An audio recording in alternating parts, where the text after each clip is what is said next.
You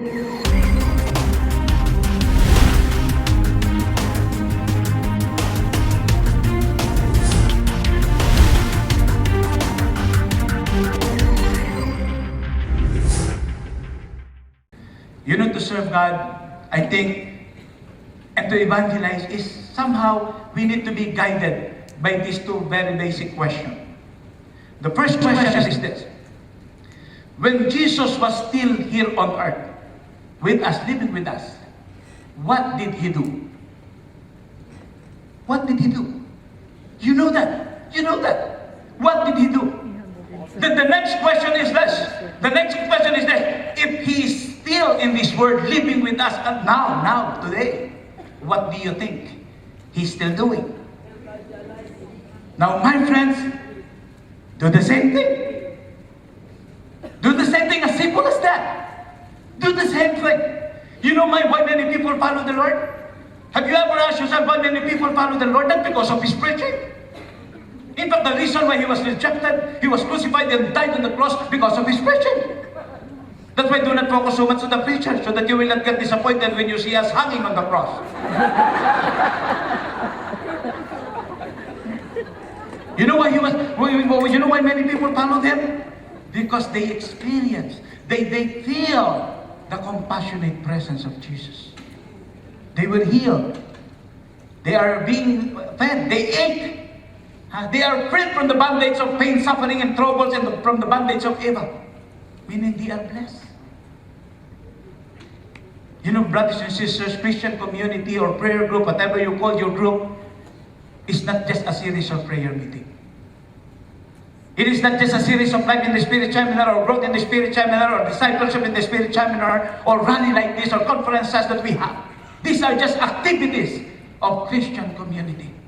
Christian community is supposed to be is a firm commitment of love that between each member of the body, that even without prayer meeting, even without rally like this, Christian community must still exist. Amen? Amen? But this is our problem.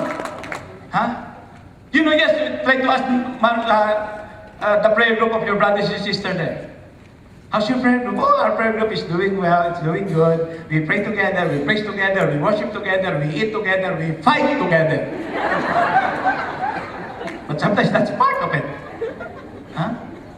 You know, brothers and sisters, Christian community, again, as I've said, it is a firm commitment of love between each member of the body.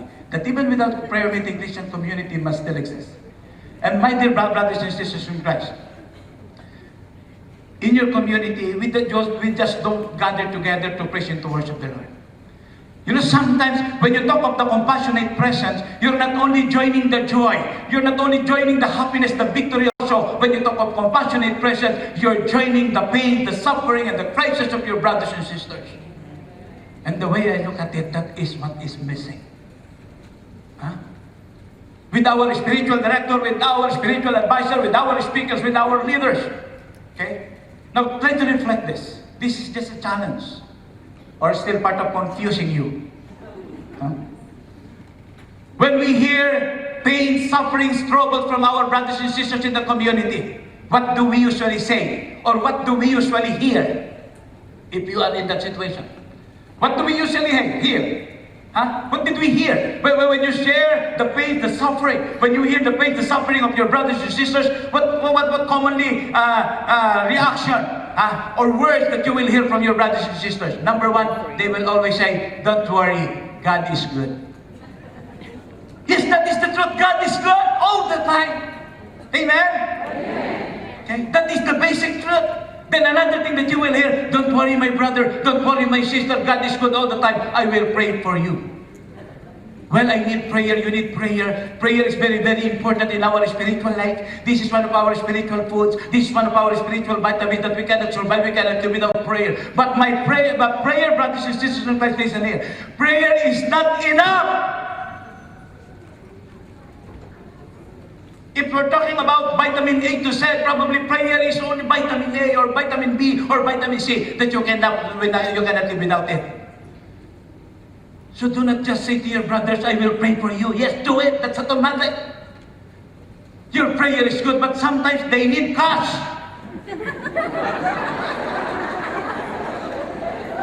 Sometimes they need your help. Sometimes they need your presence. Do not just say, oh, I'm praying for you.